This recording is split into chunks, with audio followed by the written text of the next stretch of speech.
కానీ సిమి అనే ఒక కేరళ నుండి పీజీ అయిపోయిన తర్వాత ఆమె ఒక సంవత్సరం 2 సంవత్సరాలు జాబ్ చేస్తున్న నుంచి జీసస్ మెంబర్ కాబట్టి ఆమె రిజైన్ చేసేసి ఒక సంవత్సరం ఫుల్ టైం లాగా విజయవాడకు వచ్చింది.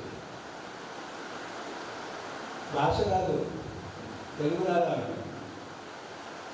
ఆంధ్రాకి వచ్చింది. విజయవాడ ల్యాండ్ అయింది. 4 నెలలు పాపం ఎంత శ్రమించినా ఏ ఫలితం దక్కల. కొన్నాడు విషయాబాద్కి వచ్చేది.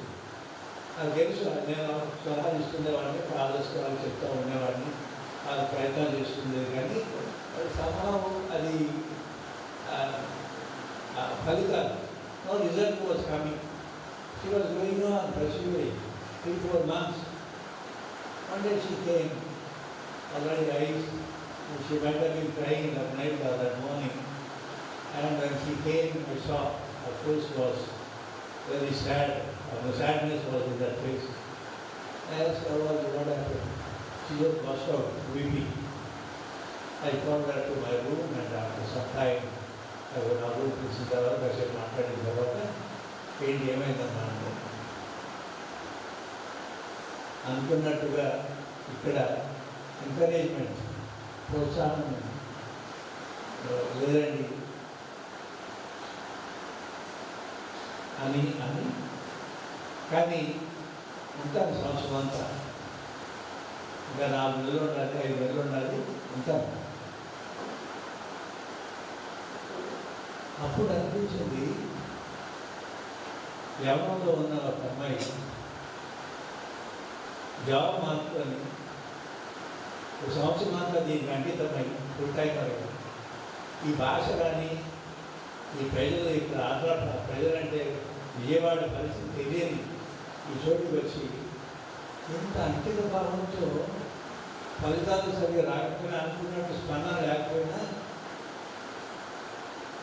there is no response, proper response, but still she was there. అక్కడ నేను చూసాను నా చెప్పిన మాట, ఆ మార్పు అంకితం కావడం, అక్కడ వేరే ఆలోచన లేదు, నిలబడ. You Jesus who made commitment are like that young lady. Now she is a mother of 5 children, settled in Australia, New Zealand, and she is in Australia. And her husband also as a Jesus member. I had the joy of blessing their wedding in Kerala, Novatpura, somewhere. I went for that wedding. And I keep in touch with her, with the family, and Jesus thereafter. ఎందుకు ఈ సంగతి చెప్తున్నాను, ఈ అంకితం కావడంలో మార్పు అనేది జీవితంలో వచ్చిన తర్వాత, ఒక నిర్ణయానికి వచ్చిన తర్వాత దానికి నిలబడడం, పట్టుదలతో దాన్ని కట్టుబడి ఉండడం. You persevere in the commitment, in the promise that you make, and for that you have to sacrifice, and you do the sacrifice. And that's what I want to appreciate today.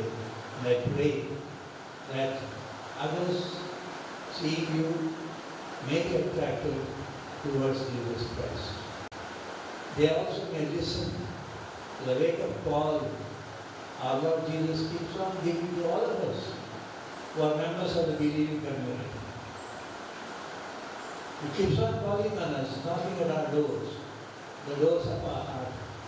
Mana hudaya తడుతూ ఉంటారు ప్రజలు, ప్రభు అలా కట్టి మనల్ని మళ్ళీ పిలిచి ఆ ప్రభు యొక్క స్వరం మీరెంతా విన్నారో, స్పందించారో, అంకితమయ్యారో ప్రభుకి, వేరే వాళ్ళు కూడా మిమ్మల్ని చూసి ప్రేరణ పొంది, ఇన్స్పిరేషన్ పొంది, వాళ్ళు కూడా ఈ ప్రభు యొక్క ఆకర్షింపబడి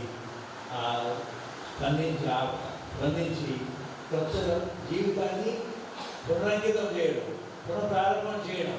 ఇప్పటి వరకు క్రైస్తవ జీవితం జీవించింది వేరు, ఇప్పటి నుండి క్రైస్తవ జీవితం జీవించింది వేరు అన్నట్టుగా ఆ వ్యత్యాసము వీళ్ళ జీవితాలు, మీ జీవితాల్లో కనపడుతుంది. అదేవిధంగా వేరే వాళ్ళు కూడా చూడగలగాలి.